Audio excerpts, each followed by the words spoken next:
So you're rolling out to your friend's barbecue, ready to soda pop some bottles, but to your surprise, a raccoon used a conveniently ajar rear passenger last night and ripped your cardboard carrier to shreds, probably for bedding. We can easily resolve this problem using a few basic tools and boards conveniently placed on the workbench earlier today. You can even use plywood or pine. At the miter saw, cut your board to be 12 3/4 of an inch long. Then at the table saw, rip that sliver to be 6 inches wide. When this fills up, it means this is full. Yep. With our board cut to perfection, I'm going to measure up 1.5 inches on both long sides. Since our board is 6 inches wide, 3 inches would be center. 1.5 inches is the perfect amount of space so that the bottles aren't clinking and clanking together. Now I'm going to take my ruler, lay it across that line. I'm going to measure up 1.5 inches. I'm going to just make a 1 right there because we have 2 different size Forstner bits.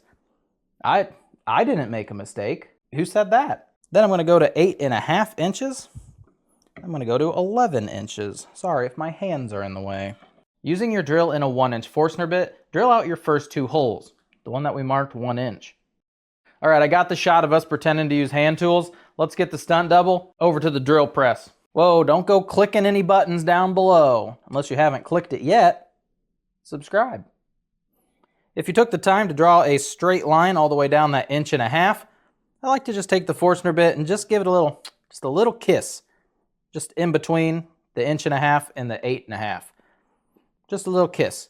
It'll help us in the future, I promise. Stepping up to a 1/4 inch bit, finish off the rest of our markings.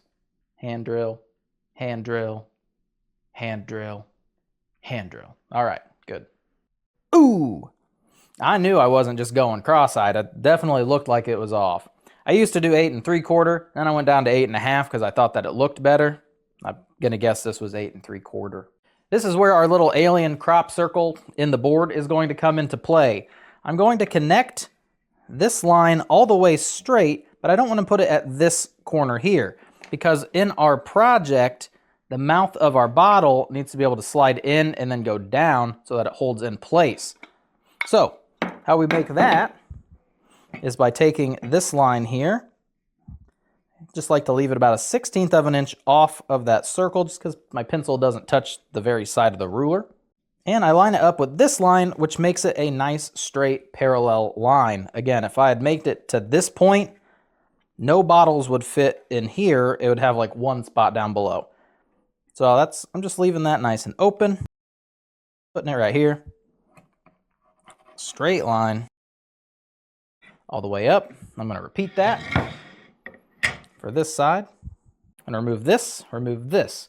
While I have all of this in my hands, I'm also going to connect these points together. This is going to be our handle. This we are going to remove. And the nice thing about 6-inch and our smaller 3-inch piece is that our little can of stain is 3 inches in diameter. So what's nice with this is you can put it on the corner. I can draw my line around it. And repeat that for the other corners. Using a jigsaw, I cut out the bottle holders, the handle, and rounded my corners. Although the blade might say wood, I never reach for those blades.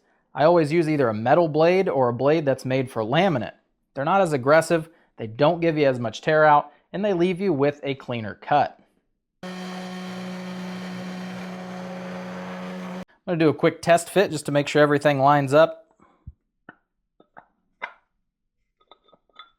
Oh, that's right, we still have a few more steps. Since our bottle kind of has a V shape and this has no V shape, obviously the bottle's not going to go anywhere. I too had a little bit of a head scratcher when I came across this. To those who just downloaded the plans and you're at this step, first time watching the video, welcome. To get the little V shape, you just need to make a V. It's pretty simple. You're going to figure out which side you want to be your top. I'm not a big fan of this, so I'm going to have this be the bottom. This is the top. So I'm going to mark on the bottom. Grab your straight edge. Right where we have this 1 1/4 line, I'm going to continue it straight all the way down the project. And we do that on all the sides. It's going to look a little something like that. If you guys can see my pencil lines. I know they're really hard to see on the cameras. I don't know. So the objective is to remove the material from the underside, but leave this the same width the entire way down. Because if you start removing material from the top, this little lip on the bottle pulls right through, then you have a big mess in the garage. And that's why you want to leave it so that the bottle has space, but it doesn't pull through. So to get this material removed from the bottom, you could use a good old rasp and just kind of start kissing it and remove material, angling it closer and closer to that front corner. You could use a Japanese whittling knife if you have one of those sitting around. But why didn't I just angle my jigsaw when I was cutting this out the first time? I just didn't want a wavy, kind of gross looking line. You can give it a try. I've tried it. Not a fan. All up to you. If you guys have one of these, I don't know what they're called. It's like a miniature belt sander, adorable. This is what I use because I own one. And I just start sanding that line away until I get that line completely gone. Otherwise, it's a little bit of sandpaper, orbital sander, get something in there. I hold my board at a slight angle so I can see any high spots, and first remove material until I reach the line that we doodled, being careful to avoid removing any material from that top edge. Now that the interior has a little bump, I remove that middle raised section and perform a quick fit check, removing additional material if it's too tight and hoping and praying that it doesn't need additional material added back on.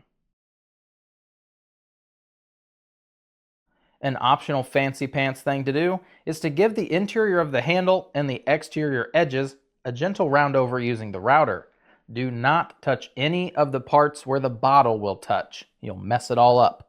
Leave those alone. Leave them alone. If you wish to go really pinkies out, you can add a bottle opener to the top or the bottom. I would avoid adding it into the center just because there's not a lot of space since we cut that into a V shape.